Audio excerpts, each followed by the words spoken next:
they're gonna be sorry they were ever born. Who? All of them.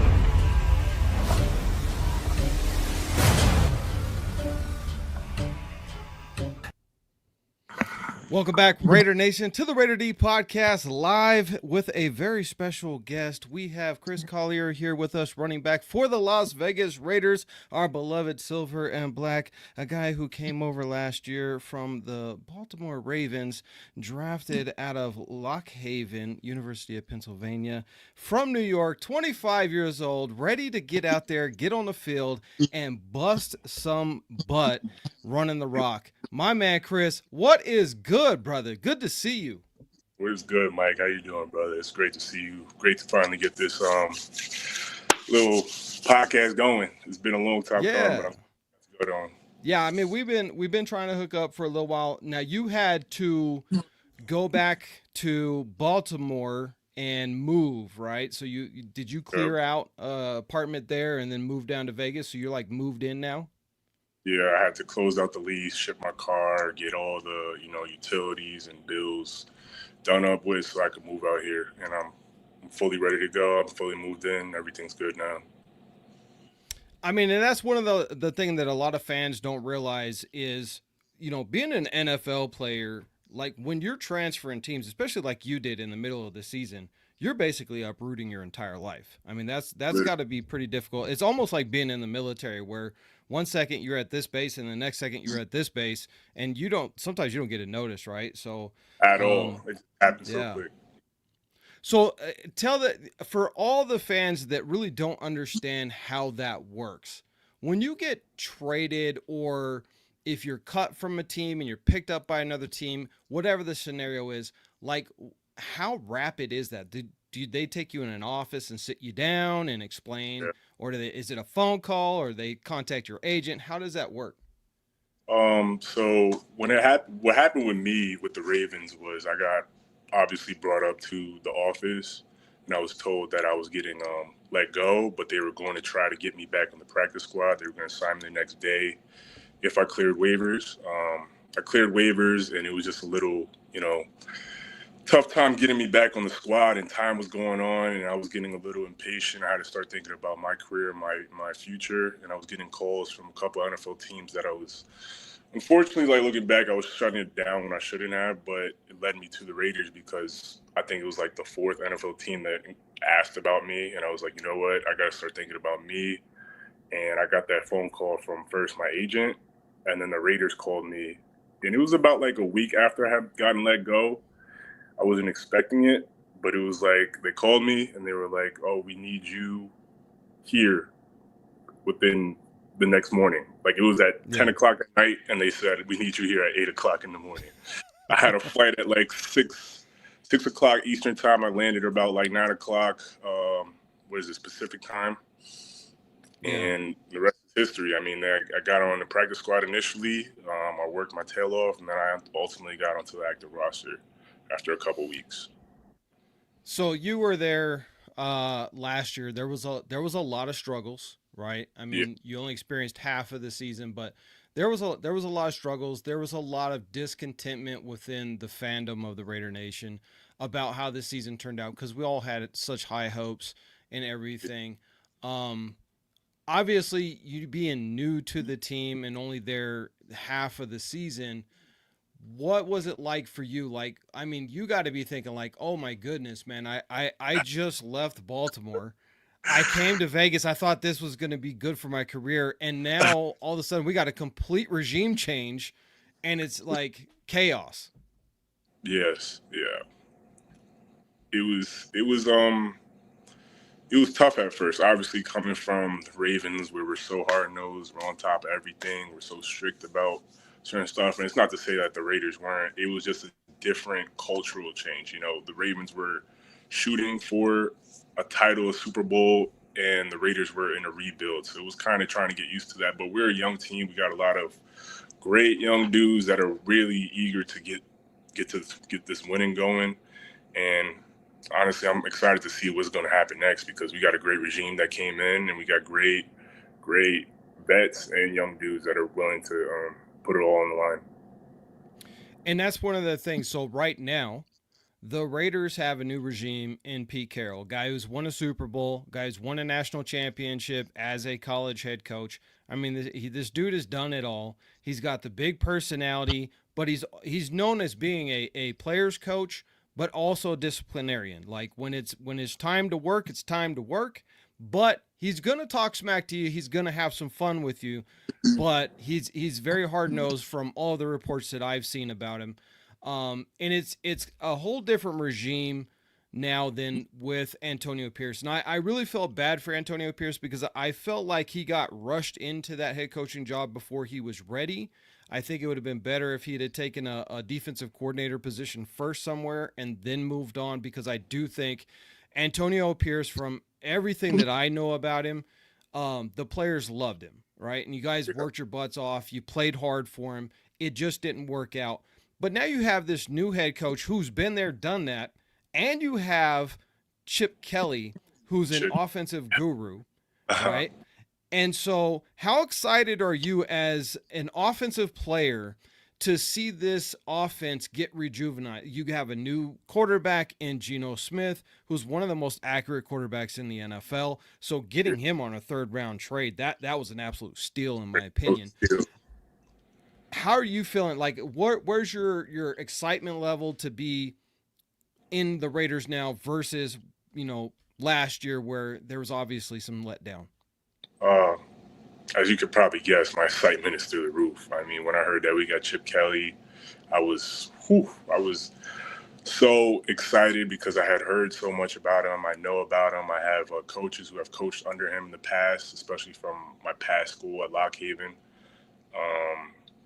It was just a lot. And then when I heard that we got Pete Carroll, it was like, whoa, like this is really like turning around. It's not to say anything about the old regime. I got great love for the old OC, Antonio Pierce, all of them. They all gave me opportunity to play when I got in.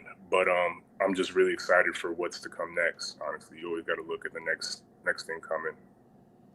And that's one thing about Pete Carroll, as I've been following his career, all the way from USC to the Seahawks and now to the Raiders, is he doesn't really care where you're drafted. He doesn't care how much money you make. He cares how hard you work when you come to work. And if you do that, you're gonna get a shot with him. And so you're in a situation right now where the draft is coming up. It's very likely that the Raiders will draft another running back, either in the first round with an Ashton Genty or somebody in the second round, whether it be Judkins or it be Hampton. One of those guys is probably going to come to the facility, and there'll be high expectations on them, right? Yeah. But it's the underdog who fought for absolutely everything that they have earned in the NFL, like you, that has a special place in Pete Carroll's heart. And so, how are you feeling about? I mean, let's get the elephant out of the room. What do you think about Ashton Genty, and if the Raiders draft this dude? I mean, is this dude for real in your opinion as a professional running back in the NFL? You're there, you've been there, you've done it. When you look at his game tape, is he for real or is it all hype? Oh no, he's for real. He's a real deal, and I am personally a fan of what he's done and what he's doing and what he's going to do. He's a great, humble dude. I haven't got to talk to him, but from what I've seen reports and the way he is on the field, the way he is off the field, he's a humble, down-to-earth dude that I think would produce a lot if given the opportunity to play here, honestly. And it'd be great to play alongside him, learn some things, because you could always learn no matter how great of a player you are. I have no problem learning from somebody that's coming in that's had some great success. And if it happens, it happens. And I'm really excited if that does happen, honestly. Not to say that, I'm, but the competition would be really great. Yeah, and that's the biggest thing, right? I mean, if you're adding quality to a team, it's better for everybody on the team. But when I go back and I look at some of your game tape from college, man, I'm going to tell you one thing that I'm really impressed with is you're not afraid of contact. And I think that is going to play very well in your favor for getting out there on the field, because I wouldn't want to try to tackle you. Come on, That Mike. would hurt. You don't think you could put on the shoulder pads and get into it? Bro, I'm almost 50. My athletic days are well past me. Well past me. But even when I used to fight MMA when I was younger, not professional, amateur, but even back then, I would not want to tackle you, bro. Would not want to. And so it's very impressive how hard that you have worked through. I believe you came out of junior college to Lock Haven, right? And so Yeah. you worked your way up there, and then you end up with Baltimore. Didn't work out there, and you know what I always say is like God always has a plan for you. So when one door closes, another one opens, and there as great of an organization as Baltimore is, and hats off to them because they've been a very good organization for a very good long time. There's just nothing like the mystique of the silver and the black. It just doesn't exist anywhere. That like we have a saying in Raider Nation: there are 31 NFL teams, and then there's the Raiders, right? And you are here. You don that jersey. You put on the pride of Raider Nation every time you go to practice, every time you get on the field, every time you play in a game.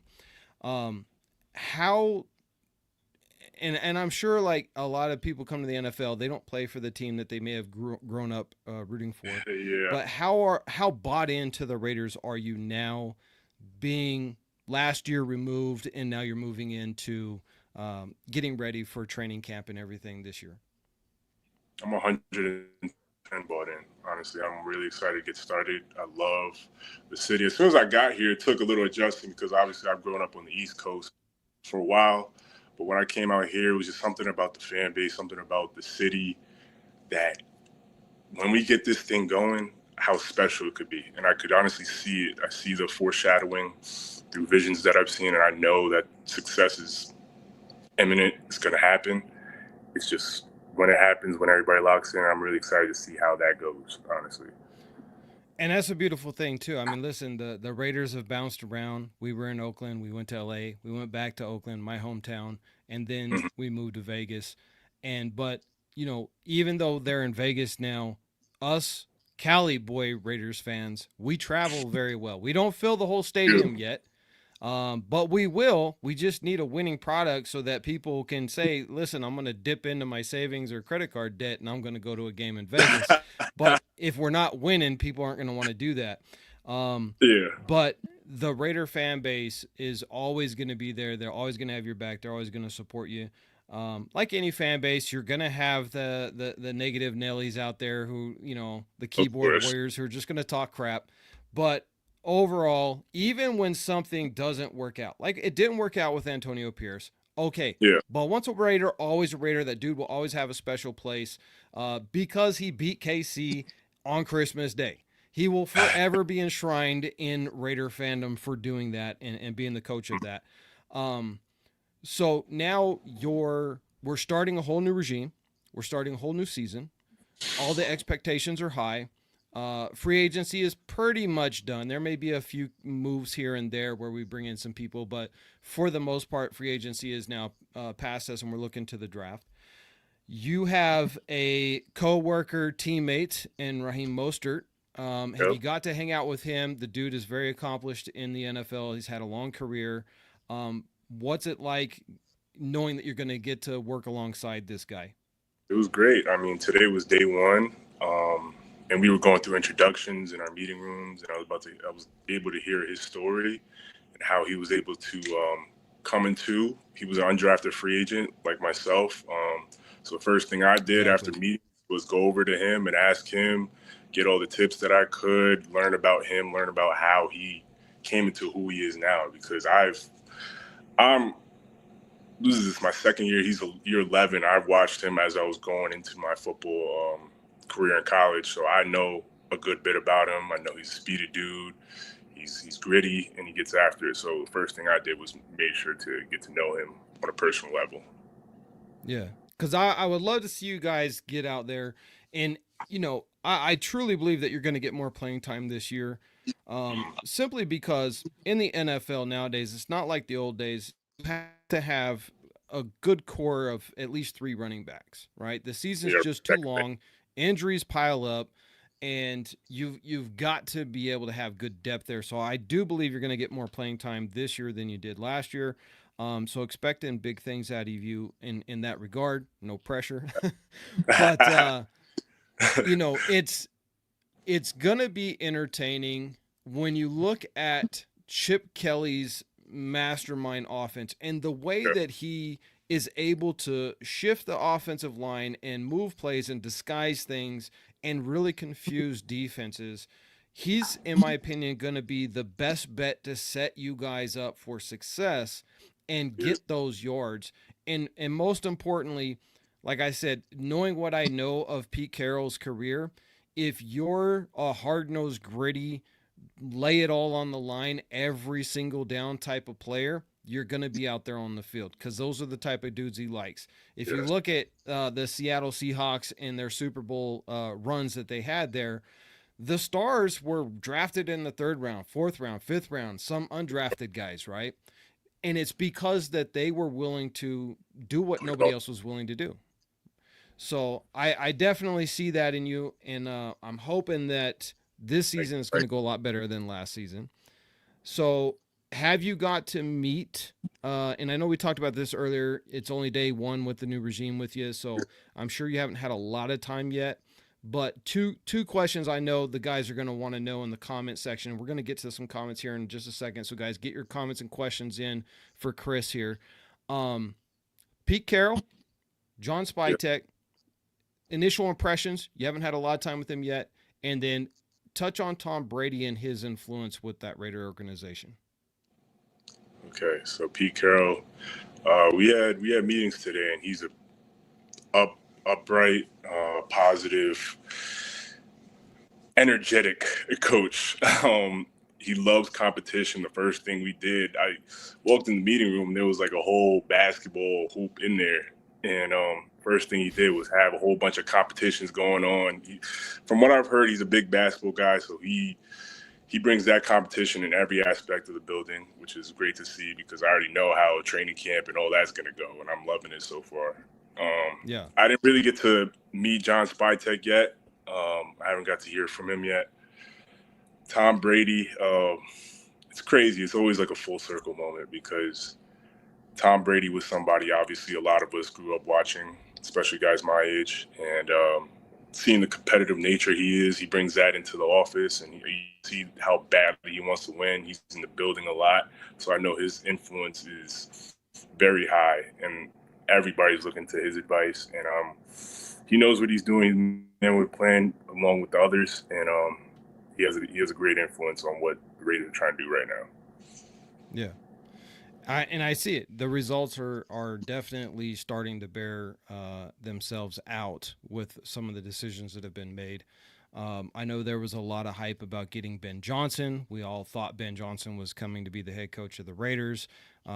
Last minute, it didn't work out for whatever reason. There's a lot of speculation out there as to what happened with that deal. But when you look at Pete Carroll being the head coach now, I mean, is that consolation prize? No. I mean, the dude is a future Hall of Fame coach, right? So I think that we're in a good position that way. But I wanted to, for the Raider Nation, I want them to get to know you a little bit as well. So if you don't mind, just kind of let people know, like, what was your journey to the NFL? You went from junior college to Lock Haven to Baltimore, and then like what was your biggest influence that made you want to play football at such a high level? That's a great question, man. Well, my journey was a lot of up and down. I started playing football at an early age. I loved it growing up. It was my main number one love. Obviously, the mainstream journey all the way through. And in high school was when I started to really see the future that I could have with football. And I was getting a lot of recruitment. I was going to camps. I was getting noticed. But then my junior year, I unfortunately blew out my knee. And all the offers that I got, which were Power Fives, FCS, the whole nine, I had lost all of it in one go once all the coaches found out. And I couldn't obviously attend camps. So that junior year, going into senior year, was like a big just rehab, trying to get back right for my senior year. To keep a long story short, my senior year, I blew it out the water. You know, I had 18,000 yards, 25 touchdowns, championship, a nice comeback story, but that just wasn't enough for a lot of the coaches. When the coaches did come back, they gave me PWOs, and I didn't want to pay for school. I knew my talent was good enough to play for a scholarship at least. Yeah. So I bet on myself. I went JUCO. I went JUCO for 2 years, and we actually have a coach that's on the staff now, Coach Sean Binks, who was my OC and a great influence when I was at JUCO. He was my Nice coach over there at Nassau, and you know, we went through some hard times. I mean, a lot of people see like Last Chance U and they think they know what JUCO's about, but it really, like, the first 2 seasons doesn't really show. It shows what JUCO was like in the third season with Laney College, where the kids were working, going to practice, and then working again. That's what my journey entailed. I didn't have the free food. I didn't have the free education. I had to pay for all that. I had to work to pay for all that. It made me a man early, and yeah by the grace of God, I was able to earn a Division I scholarship to Wagner. Unfortunately, things didn't shake out the way that I wanted to there, and I felt like my talents just weren't being produced at the highest level that they could. So I transferred for my last year, just to give like a last hurrah with football. You know, I had dealt with a lot at Wagner, and I just wanted to end it on a bright note. And you know, I went through the season at Lock Haven. I had a great season, All-American, the whole nine. And that's when the coach told me, hey, some NFL teams are interested. I was like, what? I was thinking about going in nursing, starting school, and all that stuff. I was getting ready for life, man. And he just told me, nah, just shoot for it. You don't want to regret it when you're down the line. You don't want to look back 15 years down the line and be like, damn, I wish I would have did it. And I'm glad I did. You know, I met a great pro day trainer over at Penn State College. His name was Rob Oshinsky. He trained me real nice for like 3 months straight. I was with him every day. He was my mentor through the whole process. And I had some great numbers, and that's when I got noticed, and that's how I made it to NFL. I mean, draft day was stressful, but I ultimately got picked up by the Ravens, and the rest is history. Now I'm just writing my story as I'm going along. I think that's absolutely amazing, man. If things work out, like it's kind of been like a pattern in your life of you got the high note and then you get kicked down, and then you get a high note and then you get kicked down. And I'm hoping that now that you kind of got kicked down by being cut by Baltimore, the Raiders were smart enough to pick you up. Now let's get that high note back up, right? And it's going to be real yeah, high. yeah, and Promise just that. take off. You know what I mean? And so, I think it's really interesting to me every time I interview a player, and I've interviewed a few now, to hear the stories, because as fans, we often just see the lights, the glimmer, the NFL. He must be a multimillionaire, and he's had, you know. You get a lot of these fans who get upset about how much football players make, but none of us understand the sacrifice you guys had to make even to get to that level. And first of all, not all NFL players are like a billionaire. You know what I mean? So Yeah, a lot exactly. of you guys, you're basically working like 9 to 5, just like anybody else. The difference is you basically go through a train wreck every single week, and then you have to recover from it. So I tell people that all the time. Like, when I used to fight, I would be wrecked for a good 2 weeks afterwards, and I was in my 20s back then. And playing football, it's like even worse. From It when is I worse. played football as a teenager, I knew, like, man, I would get laid out by a linebacker. I played wide receiver and running back, Mhm. and I'd get laid out by a linebacker, a kid who's like 40 pounds heavier than me, and that's it. I'm done for the game, guys. I'm out. It's So I over. know the sacrifice that you guys have to make to get there, and it's really fun for me to be able to share that with the Raider Nation and fans across the world, to be able to see this type of real life stuff that you guys go through. Yes, Now, I'm going to wow. hit you with a very controversial question. It may get you into some trouble, so Oh you don't Lord, have to answer it if you don't great. want to. Is Max Crosby really good at basketball as he says he is? He is. He is. He got a jump shot. Hey, he's shooting on one leg right now, but he got a good jump shot, and he's real competitive. So if you get to it with him, he's gonna shoot lights out. Yeah. He showed it today. That's one of the great things. I mean, we have some absolute characters on this squad. From Lot. Max Crosby, like everybody is just so much fun with all of the different players that we have. Who right now, and again, like we've lost some guys. Like we lost Nate Hobbs and Epps, Yeah. and a few other guys. Jack Jones is now gone, and then there's some new guys. Who's probably the biggest jokester in that locker room from last year? Ooh, that's a tough one, man. My boy Dylan Lauby Dylan is? Lowby is 110%.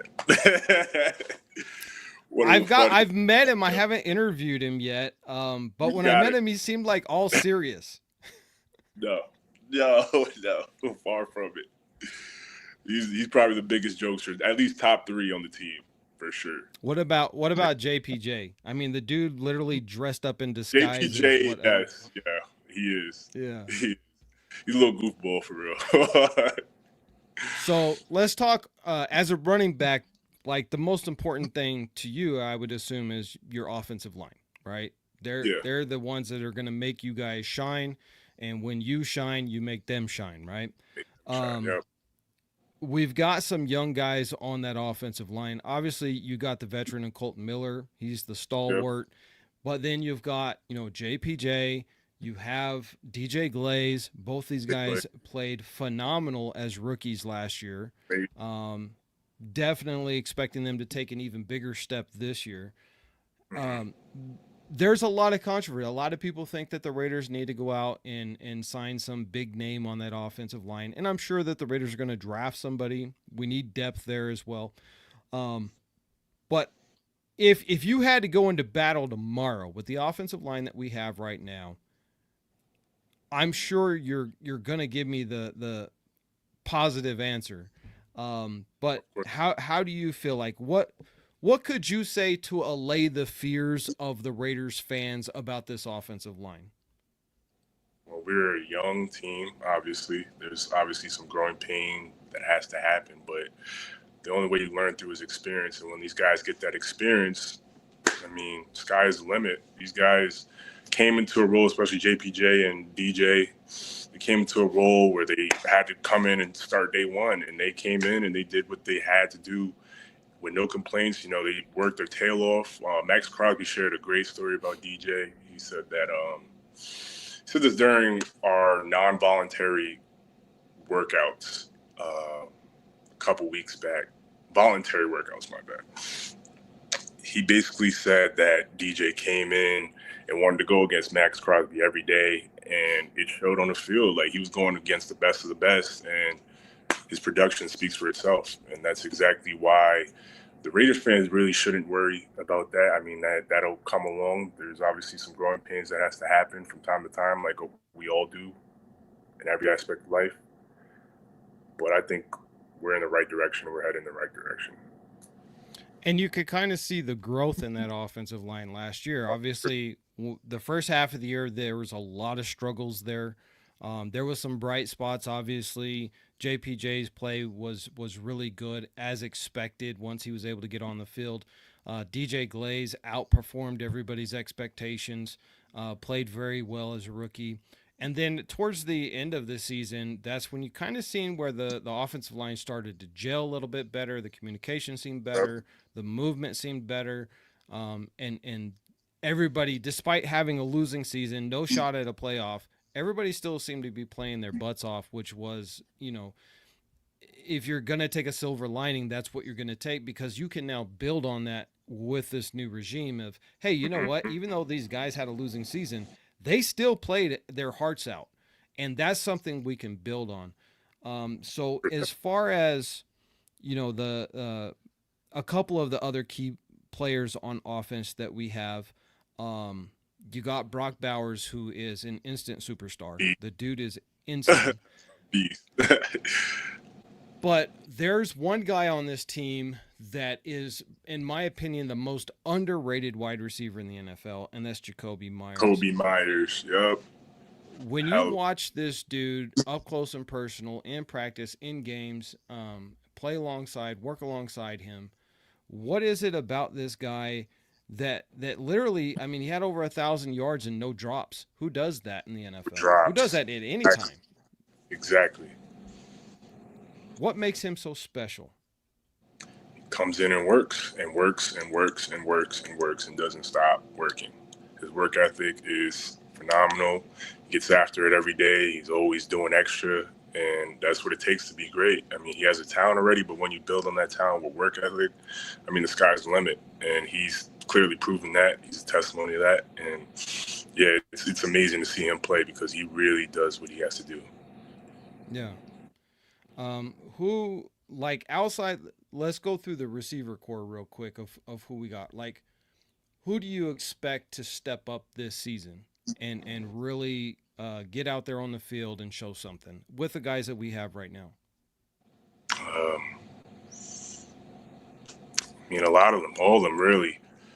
I don't want to single anybody out.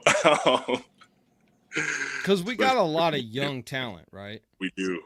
Justin Shorter is a really good one. He gets after it every day. He has a high motor. He's young. He's hungry. Run through the list for me. What do you think about Trey Tucker? We all had really high expectations of him last year, and I felt like he was being well underutilized. Like, he just really wasn't getting the ball thrown to him very much. And what we seen out of him, 2 years ago at the end of the season with Antonio Pierce, I mean, he was just lighting it up. Him and AOC were just lighting it up. And we're going to touch on AOC here in a minute as well. But what do you think about him? Do you think that he just wasn't getting enough of the ball last year, and that's why he didn't get the numbers we were all expecting? Or what was really the issue there? Because I really have high expectations. I mean, I made a full documentary on this kid because I think he is something special. What if you were to be able to put a pin on one thing of why he didn't have the year that we thought he was going to have last year, what would it be, in your opinion? So I came. Thing is, my opinion is kind of a little shaky because I came in midway through the season and had been with the other team before then. I had heard there was some firings, there was some coach changes mid-season that kind of switched and shaked everything all up. But from the time that I was there and from what I had seen, Tuck was doing what he had to do. It seemed like he was playing his heart out. He was getting open. He's a speedster. He gets open. His route running is crisp. He runs his routes full speed. From what I had seen when I was actually playing and I was able to actually see it, not from the beginning. I can't speak for the beginning half of the season, but from what I had seen, he was doing what he had to do, and he's one guy that's really going to kill it. He's really going to kill it this upcoming year, and I know he's hungry to see that, him, Jacoby, and all the other guys. Yeah. So if the Raiders right now were to go and take the field, how would you feel our chances are with Geno Smith now as QB, new offensive coordinator, Hall of Fame head coach, beating KC twice this year? You already know the answer to that, Mike. It's obviously high. You know how it went last year, and we should have won that game. Yes, should have won that. But, things go during ways. I don't want to get fired for what I'd say about the last call. But with that team, compared, it's just like it could be so different, especially with this team. Well, as a podcaster that is not contractually obligated to the NFL, I can say what all the Raiders fans have been saying, which was that call was BS. That call. I'm not going to say you're going to say it for me. Yeah. So, I mean, and that's no secret. Like, and it's just one of those things, man, where stuff happens, and I do respect one thing that Antonio Pierce did say was, don't let the game be decided by a ref, which means we need Yep. to take control of the game. We need to control the game. We need to control the score, the tempo, everything. Unfortunately, when you're playing the Chiefs, as much as we hate them, and as much as Raiders fans do believe that there is favoritism in the NFL, Yes. whether it is or not is beyond the point. They are a good team. They are a very well coached team. They are a very well disciplined team, and they are a very talented team. So the fact that the Raiders were even in a position to beat them, despite all of the turmoil that we had last year, was pretty impressive. It And was so, you got to take it from as a moral victory. But we don't want to live on moral victories. We want real victories. So real this victory. season, I am hoping that the Raiders are able to, number one, just take out the Chiefs. Like the Broncos, they're a rival. We dislike them as much as we dislike the Kansas City Chiefs. Same thing goes for the Chargers. But there is a special, shall I say, hatred for Yep. Raiders fans for Chiefs fans. Kind of like we used to have for Patriots fans, just Back in the because day. they were so good back then. What can you do? You Facts. hate the guy on top, so it'll be good for the Raiders to get back on top and start these winning ways once again. I'm really looking forward to seeing how the draft goes. What do you think? Like, when you're looking at this type of stuff, what do you think Geno Smith brings to the Raiders this year? I know you haven't had a lot of time with him. You haven't had practices and stuff like that. It's only day one. But, just being a pro athlete yourself, looking at this guy, what does he bring to the Raiders? Because this is the biggest conversation that's happening with Raider Nation right now. Is they just some believe in him, some hate him, and it's kind of like if you know anything about the Raiders' history, the Derek Carr relationship with fans. Some loved him, some hated him, some are indifferent. That's where it's at right now with Geno Smith. But what would you, as a pro athlete in the NFL, what would you feel or what would you say about your new starting quarterback? Because we all know he's going to be the starting quarterback. There's Yeah. no way Aiden O'Connell is going to be the starter this year when you just signed Geno Smith to $37 million a year. It's not going to happen unless something were to happen, which God forbid. What would you say about that to the Raiders fans that are on the fence about Geno Smith? I think you should be real confident. He came in and he has the leadership qualities, he has the work ethic already, and he obviously has the confidence to turn this thing around. He's with Pete Carroll, the one who gave him the opportunity in the first place back then, which changed his whole career, and should expect to see a lot of great things coming this year from that man. That man's locked in. He's ready to go. Pete Carroll is excited. That's all I could really say. Just be hopeful. Have that faith that what's going to happen is going to be very, very fruitful for this year. Yeah. I think we definitely have built a great cast of characters so far from the top down. I think we got more to go once the draft is here and we get some rookies in the building as well. Yeah. As far as rookies go, and this isn't about who the Raiders should draft or whatever that, but like when you're looking at say the top 10 guys on the board right now, who impresses you the most from offense, defense? From Abdul Carter to Travis Hunter, Ashton Jeanty, like who just makes you be like, my God, that dude's good? Because you could probably say that about a few of them, but like who's the I could say main about one? almost all of them, actually. Yeah. Travis Hunter is a big one. Seeing what he could do, seeing what he's done on both sides of the field, I mean, it's really impressive. But I was really impressed by Ashton Jeanty's performance this past season. It was really a spectacular thing to watch, and it was like must-watch TV every time. So I think I'm interested in him. I'm interested to see where he goes and how his career blossoms, because it is going to blossom. Same thing with Travis Hunter. And those were really the two guys that I really looked at a lot, obviously because of media, but it was just something that I did my own research on, and they're going to be fun to watch.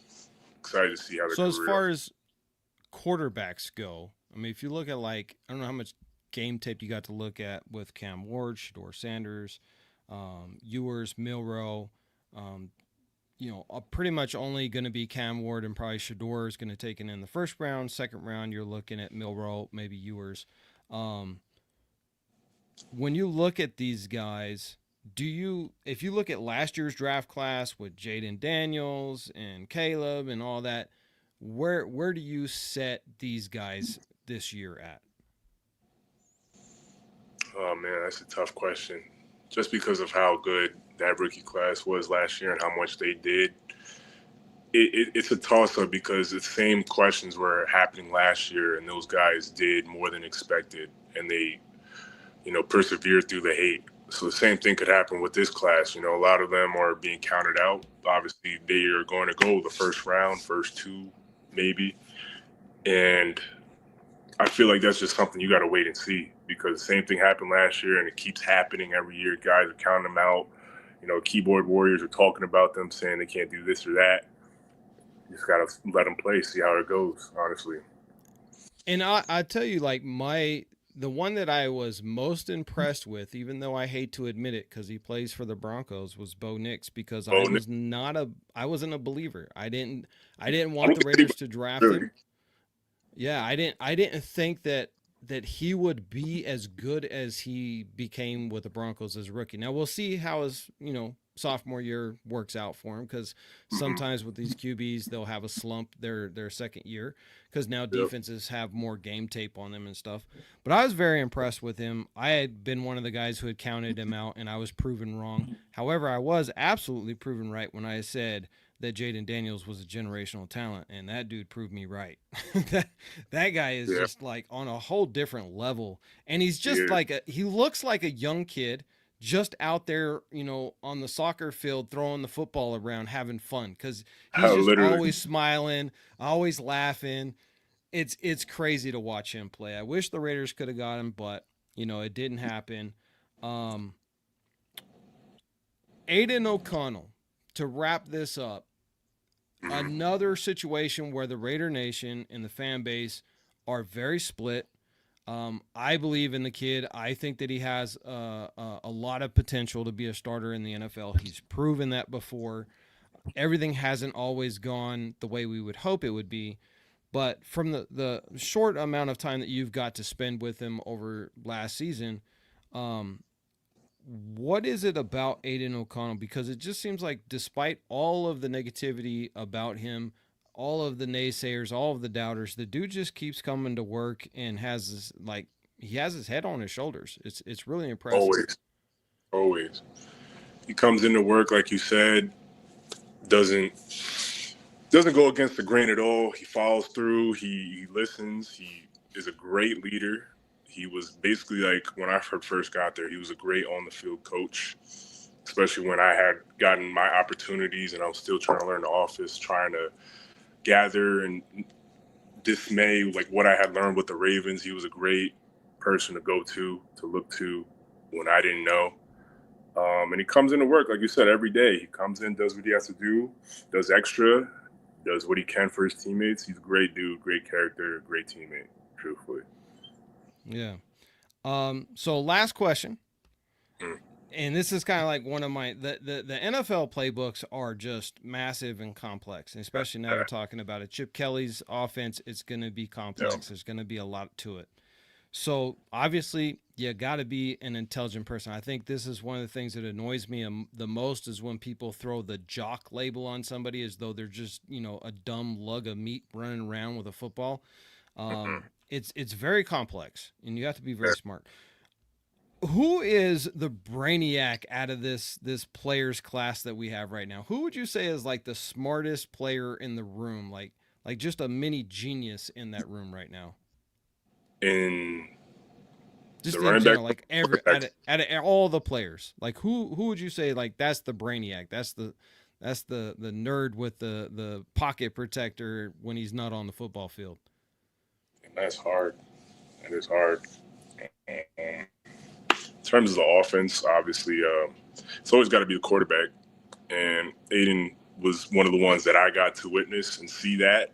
He was the one that used to say all these terminologies when I had first got there, because it was like learning a new language. Whenever you go into a new team, it's like you got to start all over. You got to learn their lingo, their tempo, and he just seemed to know everything. And then, he'd get to the snap, and like there was one play where I had asked him, "Oh, hey, what I got on this? What I got on this play?" And he's going through it. He's trying to read everything, but he told me what I had, even though he had like 5 seconds to decipher what the defense was running, the coverage, the play, his first read, his second read, and he was able to just off the wing of the hat just tell me what I had, what route I had. And he's one that I know that I had seen. And it's always got to be the quarterback. So Aiden was mine from last year. And I think that spells very good news for his future in the NFL. I've been saying it for a long time. When he got drafted, he was drafted by Josh McDaniels and company, and his offense was insanely complicated, and he was able to grasp that offense relatively quickly, got thrown into the fire, and he did a pretty decent job as a rookie thrown into the fire. And then new offensive coordinator last year, new playbook, new terminology. Like you just told me, firsthand witness, he was able to pick all that up, master it, and then teach all the new guys. And then that offensive coordinator gets fired. We go to an interim offensive coordinator. Some changes, I'm sure, probably happen with the playbook, but pretty much the base playbook. Yep. And now this kid is now literally going on his 4th offensive coordinator in 3 years in the NFL, which is insane. So I don't see Chip Kelly getting fired in the middle of the season because he's just too good. He has a proven track record, and then Pete Carroll as well.